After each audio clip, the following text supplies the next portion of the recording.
Next up, newly recovered text messages show anti-Trump sentiment from two FBI officials once tied to Robert Mueller's Russia investigation. The Justice Department recovering thousands of missing messages between FBI agent Peter Strzok and his lover, FBI attorney Lisa Page. The two spoke of a secret society within the Justice Department and the FBI one day after President Trump's electoral election.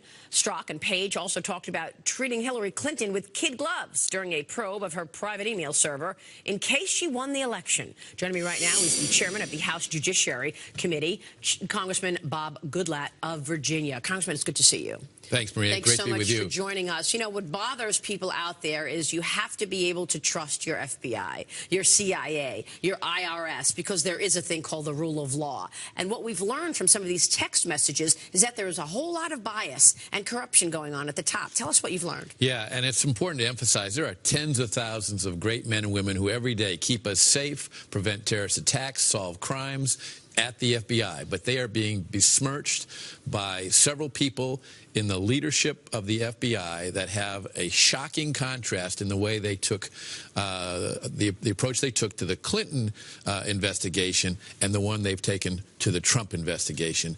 And it is stunning. The more we see of these texts, the more concerning it is. And hats off to the Inspector General at the Department of Justice, who had these texts that were missing this 5-month and has figured out how to get access to them, which he has now made available back to the FBI. And we already last week requested them, and we requested them unredacted, because it's very clear that as information is being put out, it is people that are involved in the investigation that are determining what the Congress and ultimately the American people should see. So we've asked for these documents unredacted so that we can make the judgment ourselves what is pertinent to this investigation and what is not. Do you think you're going to get them?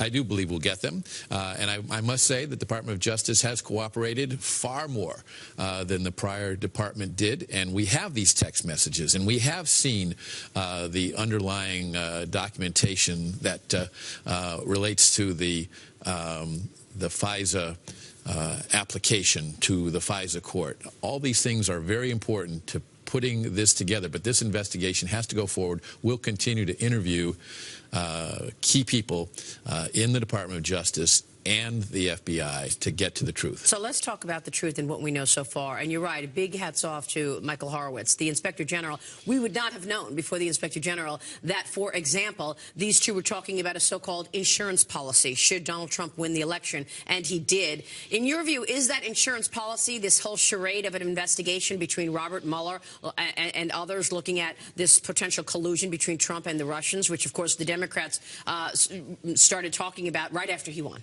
We don't know, and I'm not going to draw conclusions till I have all the facts, but it is alarming that in the latest batch of texts that we have received and examined, the same two people go on and talk about a secret society that is clearly engaged in trying to alter the course of investigations and, in fact, possibly alter the course of an election and alter the course of a presidency. It is very concerning. After the election, they talked about this secret society. Did they also talk about destroying evidence? I'm told there are some texts that haven't been released yet about we got to get our hands on the hard drive or we got to get our hands on the thumb drive. Well, there's certainly a lot of questions about things we do know about with regard to the earlier investigation led by former Director Comey, where evidence was destroyed before anybody outside of the FBI could get a look at it, including evidence destroyed by people working for the Democratic presidential candidate. But you're being stonewalled. I mean, you've been stonewalled since August when you first started making inquiries about this. So you say you want these text messages from the FBI, you want them unredacted. Are you getting stonewalled again? I think this administration is cooperating with us more because we have lots of information and have had access to lots of classified information that we have not had from the prior administration. So we're making substantial progress. We still have a long way to go to get out all the facts and get to the truth. But that work is being conducted by the Judiciary Committee, which I chair, and the Oversight Government Reform Committee, which Trey Gowdy chairs, and we're going to get at it. Yeah, Trey Gowdy joined us a couple of weeks ago to go through some of this, and I think one of the big issues for the American people is, what are they hiding? You know, why not just give us these texts? Why not just release this memo? What do you think? Well, for a long time, they have said, we're waiting on the report of the Inspector General. And we are, too. And we think the Inspector General is doing good work, and we expect his report in the not-too-distant future.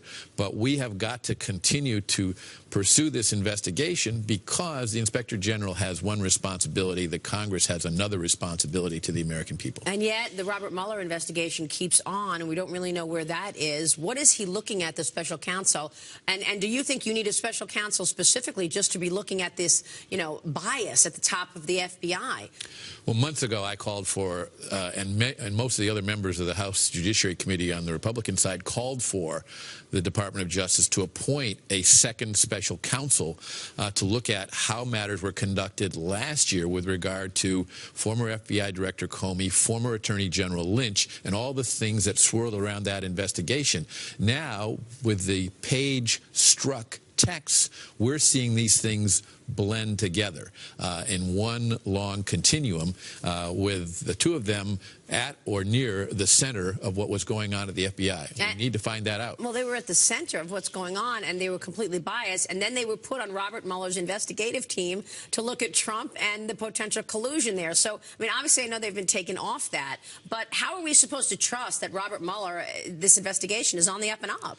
At the end of the day, the American people are going to have to judge based upon whatever actions he takes, whatever report he files. We'll look at that, but we'll look at it from the lens of what is true that we know from other facts that are going on at the same time.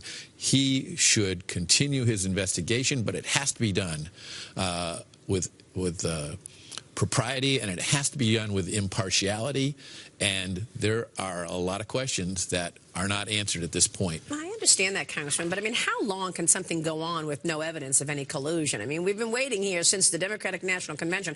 I remember I saw it all unfold in person when I was at the DNC, the convention, and Debbie Wasserman Schultz was pushed out because it became clear to everybody that they locked out Bernie Sanders and they were all in the tank for Hillary. And so she's pushed out after her emails are revealed. And it was her conference. That was the huge story, that it was her Democratic National Convention. The leader of the whole convention is pushed out. We talked about that for about 3 seconds, and immediately all the Dems got in line to talk about this potential collusion. That's how long this has been going on. When is Bob Mueller going to actually give us, okay, here's what I know so far? Or does this just keep going on and on? He needs to do it soon because his credibility is on the line. And look at this from this point, Maria.